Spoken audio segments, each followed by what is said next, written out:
सो इस क्वेश्चन में क्या है कि certain quantity of water cools from 70 degree to 60 degree in past 5 minutes and 10 to 54 degree in the next 5 minutes. Temperature और surrounding temperature निकालना है. सो इजी है ये. हम लोग को न्यूटन लॉ ऑफ कूलिंग निकालना है. दो इक्वेशन बनाना पड़ेगा सिर्फ. न्यूटन लॉ ऑफ कूलिंग से हमको ये कूलिंग से निकाल सकते हैं. इजी क्वेश्चन है. क्या होगा देखिए, सबको फॉर्मूला से भी याद रखना पड़ेगा. फॉर्मूला याद रखना Q1 minus Q2 divided by T into के Q1 plus Q2 divided by T minus Q. ठीक है, यहाँ से क्या लिख सकते हैं हम लोग? Q1 माइनस Q2 को 70 था, 70 माइनस 60 हो क्या होता? 70 माइनस 60 बाई 2. ठीक है, 12 क्या है? Q1 प्लस Q2 मतलब 65 माइनस Q. ये सराउंडिंग का टेम्परेचर है. ठीक है, ये इक्वेशन 1 हो गया. अभी नेक्स्ट इक्वेशन देखिए, ये फर्स्ट 5 मिनट में हुआ, दूसरे 5 मिनट में कितना हुआ? सॉरी ये तो 5 मिनट होगा ना. 70 माइनस 60 डिवाइडेड बाई 5 होगा. सॉरी 50. सो नेक्स्ट देखिए, नेक्स्ट 5 मिनट में 54 डिग्री सेल्सियस तक गया. सो नेक्स्ट इक्वेशन कौन सा होगा? 60 माइनस 54 डिवाइडेड बाई 5 इक्वल क्या है? 60 plus 54 divided by 5 minus Q. सो ये आ गया आपका 54 था ना, 60. सो 6 बाई 5 is equal to के 57 माइनस Q माइनस होगा, माइनस Q डिवाइडेड. ये इक्वेशन सेकेंड हो गया. अगर इस इक्वेशन को सॉल्विंग इक्वेशन आने तो हम लोग को Q मिल जाएगा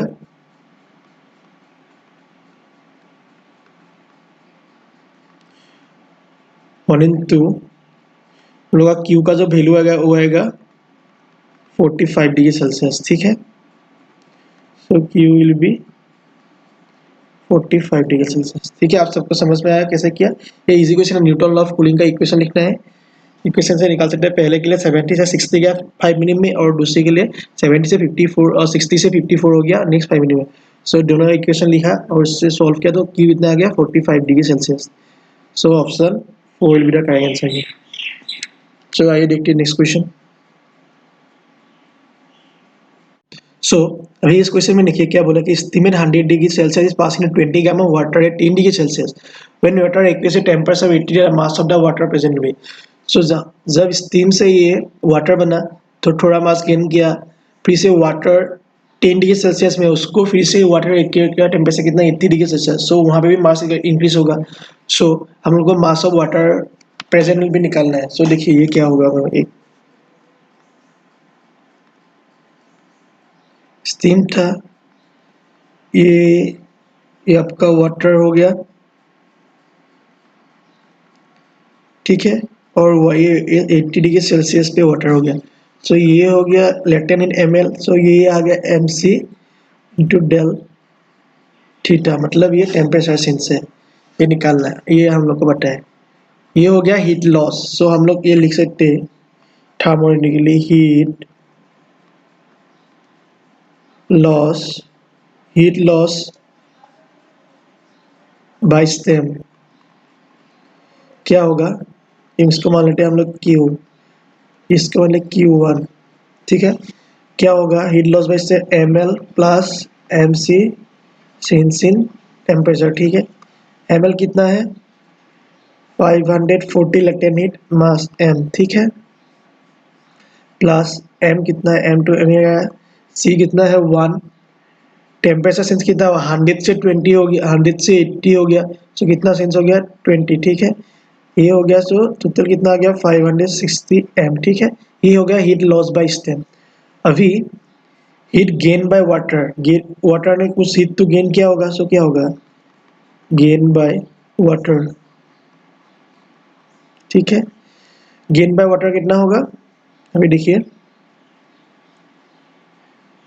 Q2 मान लेते इसको mc डेल थीटा, एंड कितना है? 20. ठीक है, 20 ग्राम में वाटर ने लॉस किया है. सो C1 है. सेंस इन टेम्परेचर कितना हो गई? 10 से 80 हो गया. सो 80 माइनस 10 दैट इज 70। सो ये कितना हो गया 100, ठीक है। तो उसको समझ में आ गया कैसे किया। सो अगर ये दोनों को सॉल्व करेंगे, अगर ये इन दोनों को since we know that heat loss by steam is equal to the gain by water, so Q1 is equal to Q2। अगर इसको सॉल्व करेंगे मास आ जाएगा आपका 2.5, सॉरी 2.5 नहीं होगा, 2.20 2.5 होगा शायद,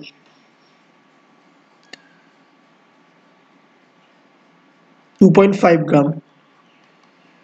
ये क्वेश्चन थोड़ा मतलब गड़बड़ है इसका ऑप्शन, ये 25 टू 20.5 होना चाहिए था। सो ये 2.5 होगा, ये 22.5 नहीं होगा, 2.5 होगा, मास 2.5 ग्राम होगा, ठीक है। सो आई आप सबको समझ में आ गया। ऑप्शन नहीं देखना, क्वेश्चन का मेथड कैसे क्या वो इंपॉर्टेंट है। हम लोग को बट पहले हम लोग को हीट लॉस निकालना है, फिर से गेन निकालना है। We know that gain will be equal to the heat loss, so वहां से हमने मास निकालना है। आई आप सबको समझ में आ गया कैसे किया है। ऑप्शन यहाँ पे मैच नहीं कर रहा है क्योंकि ऑप्शन गलत दिया हुआ है, क्वेश्चन ही गलत है। सो आइए देखते हैं नेक्स्ट क्वेश्चन में क्या दिया हुआ है कि a monoatomic gas at pressure P having a volume V expand isothermally at a volume 2V and adiabatically to a volume 16 final pressure दी गई। तो फाइनल प्रेशर निकालना है, गामा भी दिया है 5/T, ठीक है। अभी देखिए पहला प्रोसेस आइसोथर्मल है, सो इनिशियल मान लेते हैं इसका प्रेशर है, सो इनिशियल मान लेते हैं हम इसका प्रेशर, इनिशियल मान लेते हैं इसका प्रेशर है P0 और V0, वो प्रेशर वॉल्यूम है जो कन्वर्ट हुआ P1 टू V, ठीक है।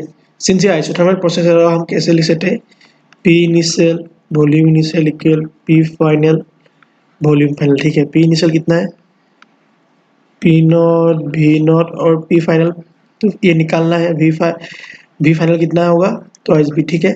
सो यहाँ से क्या आ गया V फाइनल P0/2, ठीक है, ये आ गया।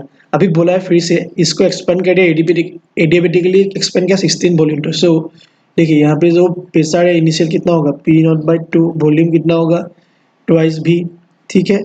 इसको ये एक्सपांड होकर क्या हो गया P फाइनल बाय 16 भी, ठीक है। सिंस से एडियाबेटिकली प्रोसेस है तो क्या होगा P initial V initial to the power gamma is equal to P final V final to the power gamma, ठीक है। अभी इसको P इनिशियल कितना है P0/2 twice V gamma equal P final, V कितना है V फाइनल कितना था 16 V गैमा, ठीक है। यहाँ से अगर आप कैलकुलेट करेंगे तो ये आ जाएगा P final equal to P0/2 2/16 5/3। So ये फाइनल आंसर आ जाएगा P0/64।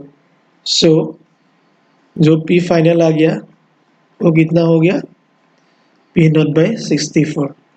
So option 2 will be the correct answer है, 2 will be the correct. I hope आप सबको समझ में आ गया कैसे किया, इजी था।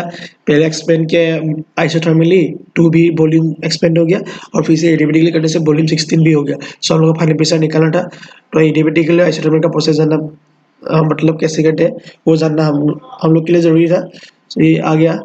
सो आई होप आप सबको समझ में आ गया। तो देखते हैं नेक्स्ट क्वेश्चन। यहाँ पे क्या बोला mean free part of A molecule of gas is inversely proportional, क्या होगा। सो ये इसको पता करने के लिए हम लोग को मीन पार्ट का फॉर्मूला याद रहना पड़ेगा, अगर नहीं है तो ये खल्लास रहना ही पड़ेगा, नहीं तो कैसे निकाल सकते हैं। सो मीन पार्ट का फॉर्मूला होता है that is 1/√2 pi n D square, ठीक है। और डी होता है ट्वाइस r, ठीक है। सो डी स्क्वायर से कितना हो जाएगा ये 4r²। सो पार्ट को हम कैसे लिख सकते हैं 1/√2 pi n 4r²। So part will be inversely proportional to 1/r², ठीक है। सो कौन सा ऑप्शन करेक्ट हो गया 1/r²। सो ऑप्शन ये directly proportional to 1/r², so inversely proportional कितना होगा, -2 मतलब r² ही होगा, इनवर्सली प्रोपोर्शनल टू r² होगा, inversely proportional to 1/r, sorry ये directly inversely proportional to 1/r² होगा। So option 1 is the correct answer ये। ठीक है, आई होप आप सबको समझ में आएगा कैसे किया। सो option 1 is the correct answer ये, ऑप्शन 1 सही होगा। आई होप ये आपको फॉर्मूला याद रखना पड़ेगा। हाँ, सो आइए देखते हैं नेक्स्ट, सो आइए मिलते हैं नेक्स्ट वीडियो पर। और ये आई होप आप सबको समझ में आएगा कैसे किया, ये सब फॉर्मूला बेस्ड क्वेश्चन है, सिर्फ फॉर्मूला याद रखना है। So thank you everyone.